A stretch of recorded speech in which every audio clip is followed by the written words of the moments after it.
Okay, now we're pulling into classic touch. This is where my son gets his hair cut at. With my wig. We look like twins. I painted the face on. It was too dull for me. How are you doing? I'm doing good, doing real good.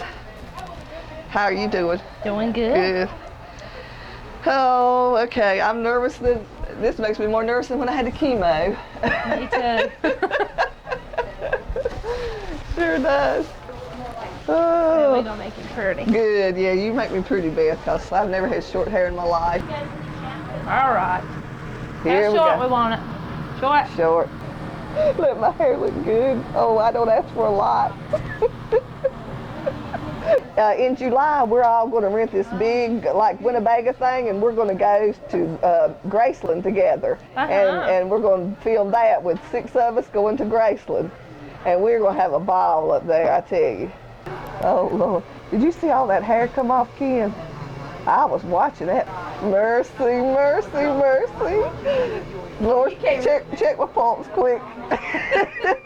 Get that pulse. How am I doing?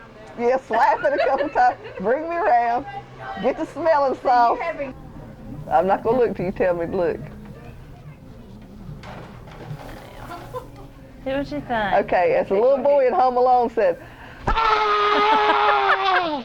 Right? Now tell Mommy what you think about my hair. Touch it. What does it feel like? It feels like an alligator. It feels like an alligator. I do want to have reconstruction done. I asked when I would be able to have it, and he told me not for another year. Okay, we're on our way to Johnson Correctional Center, which is in Smithfield, North Carolina. My husband, Jerry Coble, was sentenced on May the 26th, 1998 for 8.5 years. We were at the store one night getting ready to go to California to deliver a load of chickens. We owned our own trucking business. Jerry's cousin comes up at 11 o'clock at night and confronts Jerry, and he tells his dad, "Don't go anywhere, Dad. I'm fixing to confront Mr. Coble to see why he blew his horn." So he was angry from the start. He came to the store to pick a fight, and that's what happened. A fight broke out between the two of them. They've never, ever had any problems before. Jerry comes out of the truck, sees Paul standing beside of my son, sees him run into the direction of the store. His car is in the other direction. So at that time, my husband runs, and he hollered he was going to kill Paul for starting this. But he runs over instead, and he shoots Paul's car because he was angry at Paul for starting a fight when we were needing to already be on our way to California. Now today I'm going to see Jerry because this will be the first time he's seen me with short hair. You got your hair cut short and natural. How you doing? Fine. I love you. I love you too. You look good. Thank you. Yeah. You too. Right. So anyway, we got the short hair part out of the way. Now I need to tell you about what Dr. Chotsky's told me, about what we found out, you know, about my treatments and everything. He found out that I have the worst kind of breast cancer there is. They're going to do chemo on me. They're going to do radiation on me. Then we're going to have to go to Chapel Hill for bone marrow. And I'll be in isolation for 3 weeks. And we hope they'll take care of it.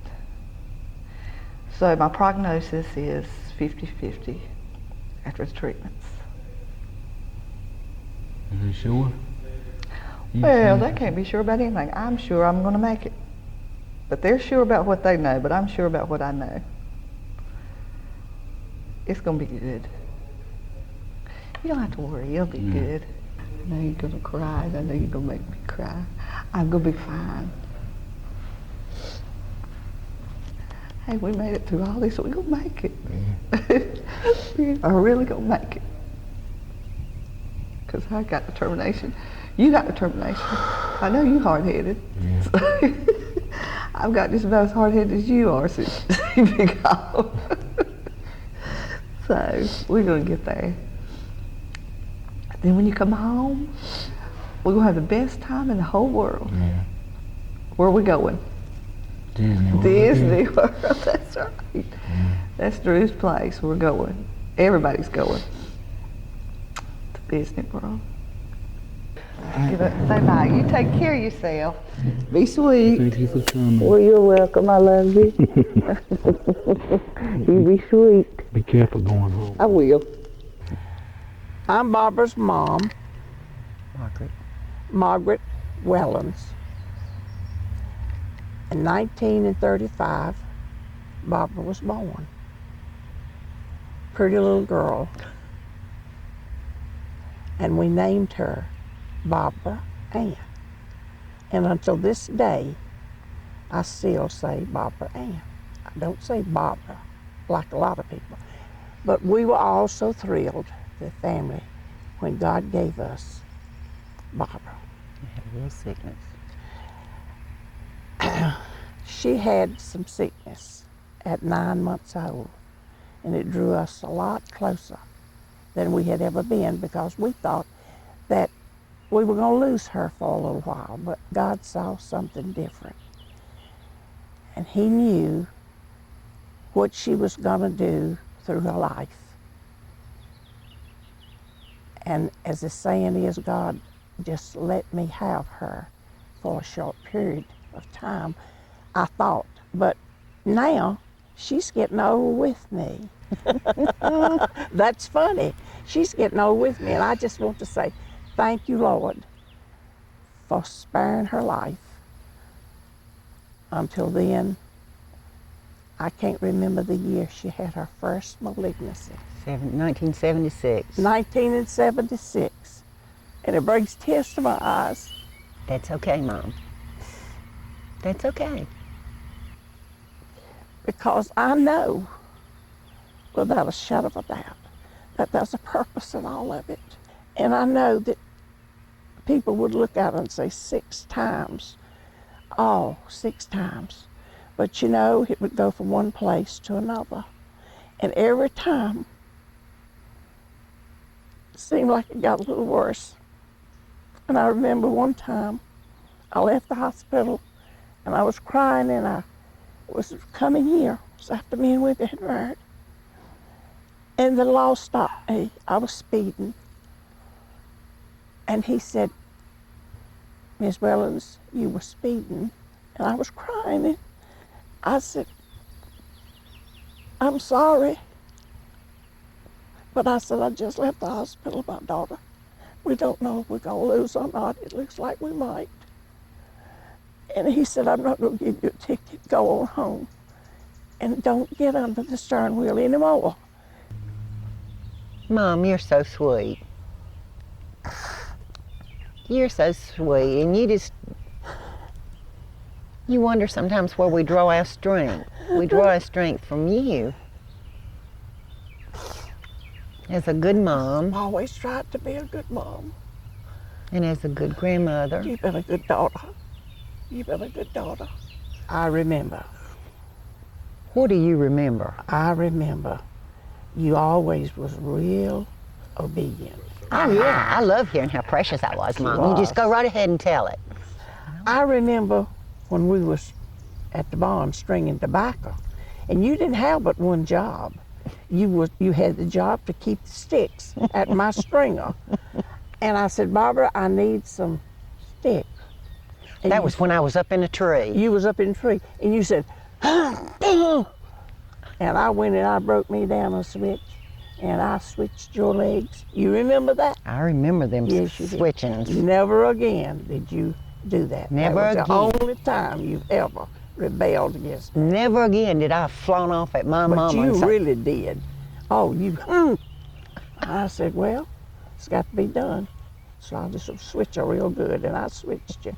And you never did do that no more. You've been a real, real obedient child.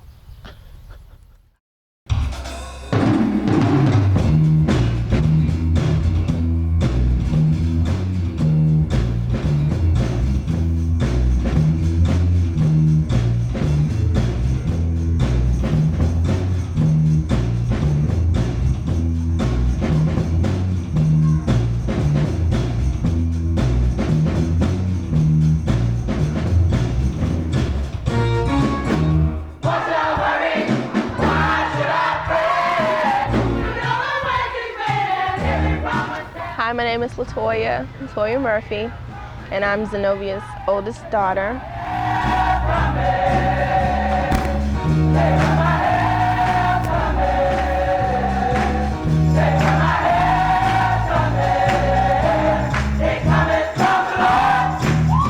As far as the situation with my mom and her having cancer, my mom, in my opinion, is going to be okay. She knows she has cancer and she has accepted that, but because she's so strong, she's okay with it. You know, she has this awesome faith in God, and I think it's wonderful.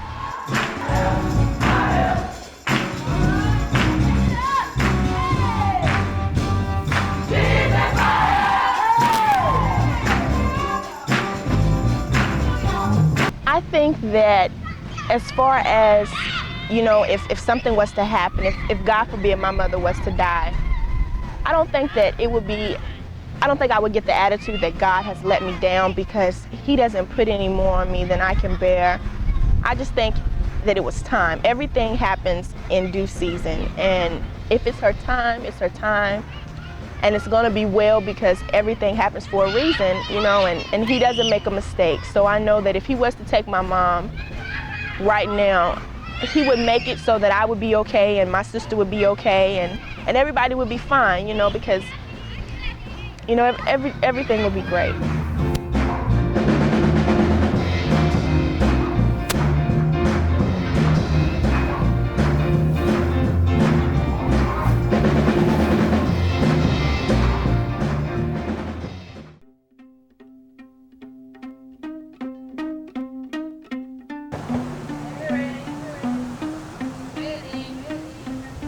Terry!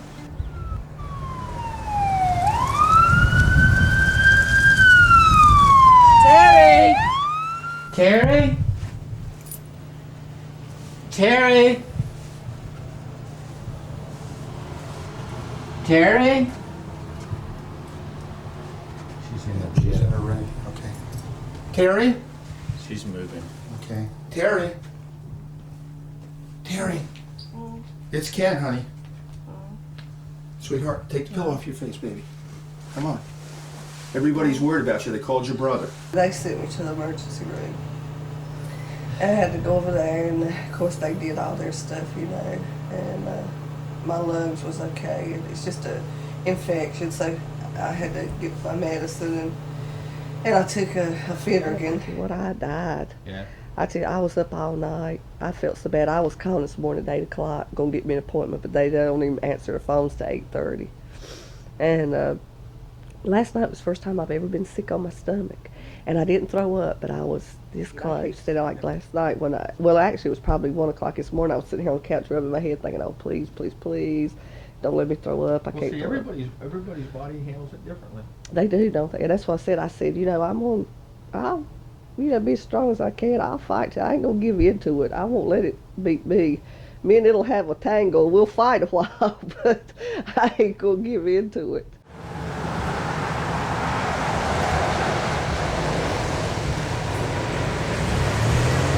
I'm Rita Clark. I'm an RN charge nurse on the oncology unit at Alamance Regional Medical Center. Have worked on that unit for 10 years. Worked with a lot of cancer patients. But Terry, being my age, going to school together, knowing her for years, this has really been hard. And the fact that Terry has a young child that is 4 years old, and I know this may sound cliche, I know nothing determines what age we are when we die, but to know someone that closely and know what a caring and loving person they are and how much they want to live and have to give, and to know that they're having to go through breast cancer at this stage of their life when they should really be at the stage of their life where they can be happy and enjoy themselves. Terry asked me and was crying and looked at me and asked me, or said to me, you know, I'm not going to die, am I, Rita? And of course I started crying. We were in tears, and all I could say to Terry was, you know, I can't answer that question. That's not something I could answer. But I'll be there for you and be there, you know, with you through this and do all I can. You gotta help sing. It don't matter what you sound like, you gotta help sing. I can't sing. Yes, you can, Barbara. I don't have enough. Oh, okay. What were we gonna sing? Are you lonesome tonight? Do you miss me tonight? Are you sorry we drifted apart? Yay! Elvis, we're on our way! I rode in this car with Elvis. We had a good time, but I can't tell you what we did. I feel wonderful, don't feel sick, haven't had any problems, but last week I was over in the emergency room. So now today, here I am a week later, sitting on Graceland's lawn. Great, hadn't been here in 12 years. It hadn't changed any. Horses are still over there and I'm touching one before we leave. I gotta rub one. Mansion, the kitchen's open in the mansion now, so we'll be able to go through the kitchen. Hello, how's everyone doing today? My name is Antoinette and I'm going to give you a brief history about this home. This home was built in 1939 by Dr. and Mr. Thomas Moore. Just because they say cancer, big deal. Cancer's just like cold. You can beat it. If you have the strength from within, it'll come out. That's what you have to keep seeking for, is that strength from within to keep you going. And some days when you do feel sorry for yourself, it's okay, cry, get it out. And then be strong again, because you can make it and you need to be there for your family again. I will, I'll be real tough. Okay, do that. I'll be like you, Barbara. You'll be Do my that. mentor. Okay, I'll be happy to be your I'll mentor. say this. If I could be as tough as both of y'all through anything, I got it knocked. That's right. I got it Me knocked. and Barbara's got knocked too. Well, see, we belong to the special club. That's it. That's it. You know, and it's not everybody that can join this club. That's right. So we have to laugh about That's it. don't right. we, Yeah. Carrie? Even though we're tender-hearted, we're strong as dirt outside. Tough as a bucket of You nails. better believe it.